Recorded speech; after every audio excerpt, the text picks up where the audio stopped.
여호수아 11장 6절에서 9절 말씀. 여호와께서 여호수아에게 이르시되 그들로 말미암아 두려워하지 말라. 내일 이맘때가 내가 그들을 이스라엘 앞에 넘겨 주어 몰살시키리니 너는 그들의 말 뒷발에 힘줄을 끊고 그들의 병거를 불사르라 하시니라. 이에 여호수아가 모든 군사와 함께 메론물가로 가서 갑자기 습격할 때에 여호와께서 그들을 이스라엘의 손에 넘겨 주셨기 때문에 그들을 격파하고 큰 시돈과 미스르봇 마임까지 추격하고 동쪽으로는 미스바 골짜기까지 추격하여 한 사람도 남기지 아니하고 쳐 죽이고 여호수아가 여호와께서 자기에게 명령하신 대로 행하여 그들의 말 뒷발에 힘줄을 끊고 그들의 병거를 불로 불살랐더라. 아멘. 여호수아 11장은 가나안 정복 전쟁 가운데 가장 규모가 큰 전투를 기록하고 있습니다. 기브온 족속과 관련된 일 등을 통하여서 남쪽의 가나안 왕들을 정복한 이스라엘 백성에게 이제는 북쪽의 가나안 왕들이 연합하여서 대적해 내려오는 상황이 되었습니다. 성경은 그 군대가 해변에 많은 백성과 말과 병거가 심히 많았다라고 기록하고 있습니다. 남부 전쟁에서는 해가 멈추는 기적이 있었다면 북쪽 전쟁에서는 두려움을 압도하는 하나님의 언약의 말씀이 주어집니다. 요수아 11장은 우리가 감당하기 어려워 보이는 문제 앞에서 하나님의 역사하시는 방법을 또 하나 보여주고 있습니다. 하솔 왕 야빈을 중심으로 북부 여러 왕들이 연합군을 구성하였습니다. 이스라엘 역사에서 처음 보는 대규모 병력이었으며 말과 병거는 당시 최강의 군사 무기였습니다. 이스라엘에게 이 전쟁은 분명히 두려운 싸움이었습니다. 여기서 우리는 중요한 사실을 생각해 보게 됩니다. 하나님께서는 우리가 감당할 수 없는 상황이 겪으시는 것을 허락하시는 경우가 있다는 것입니다. 그래야만 그 승리가 우리의 삶이 우리의 노력으로 되는 것이 아니라 하나님께서 주인이시라는 하나님께서 하신다는 것이 분명해지기 때문입니다.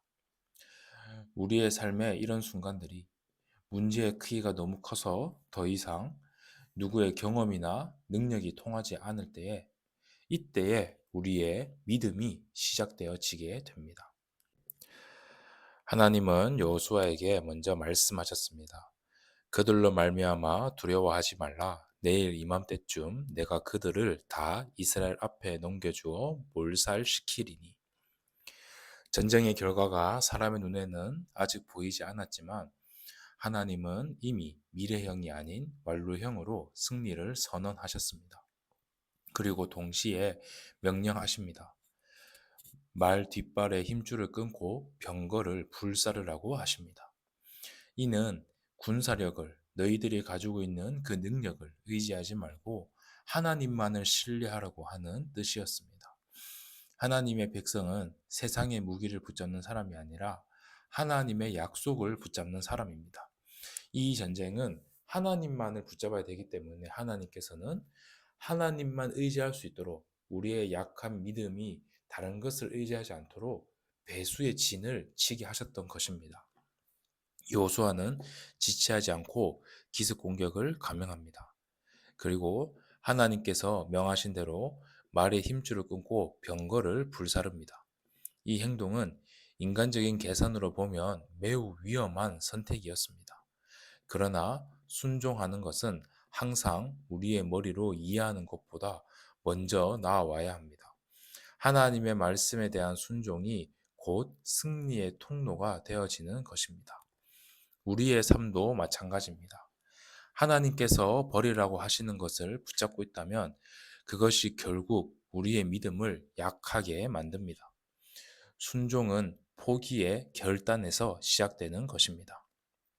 여호수아 11장은 단번에 끝난 전쟁이 아니라 오랜 시간 지속된 전쟁이었음을 보여줍니다. 그러나 성경은 계속해서 기록하고 있습니다. 여호수아가 여호와께서 모세에게 강령하신 모든 것을 하나도 남김없이 행하였더라. 여호수아 1장에서 하나님께서 내가 너와 함께하니 너는 강하고 담대하게 하나님의 말씀을 다 지켜 행하라. 율법을 다 지켜 행하라고 하셨던 처음부터 주셨던 그 언약의 말씀을 여호수아는 계속 이행하고 있었던 것입니다. 믿음은 단거리 경주가 아닌 마라톤 같은 긴 여정입니다.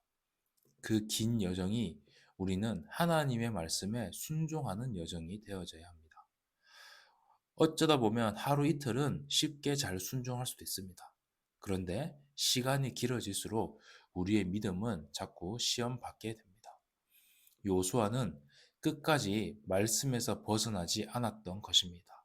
중간에 작은 실수가 있었지만 그때마다 다시 말씀으로 돌아오고 말씀에 순종하려고 하는 자세를 보여주었습니다. 마침내 가나안 종목의 큰 흐름이 마무리됩니다. 성경은 이렇게 결론 짓습니다. 여호와께서 모세에게 말씀하신 모든 땅을 여호수아가 차지하였고, 그리고 여호와께서 이스라엘에게 주시겠다고 말씀하신 선한 말씀이 하나도 이루어지지 아니한 것이 없었더라. 전쟁은 끝이 났고 땅에는 안식이 임했습니다. 이 안식은 인간의 수고의 결과가 아니라 하나님의 신실하심의 열매였습니다. 우리는 우리에게 질문해 봐야 합니다. 나는 지금 무엇을 두려워하고 있는가? 병거와 말처럼 커 보이는 현실의 문제 앞에 우리는 쉽게 위축될 수 있습니다. 그러나 하나님은 오늘도 우리에게 동일하게 말씀하십니다. 두려워하지 말라. 내가 그들을 내 손에 넘겨 주었다. 우리의 싸움은 여전히 계속되지만 결과는 이미 하나님의 손에 있습니다. 두려움은 현실을 바라볼 때 나오지만 믿음은 말씀을 바라볼 때 생깁니다. 순종은 이해하는 것이 아니라 말씀에 반응하는 것입니다. 하나님의 약속은 시간이 조금 걸릴 수도 있지만 반드시 하나님의 때에 이루어지게 됩니다. 오늘도 우리는 병거를 의지하지 말고 오직 여호와의 이름을 의지하여 담대히 걸어가는 모든 성도님들 되시기를 주님의 이름으로 축복합니다.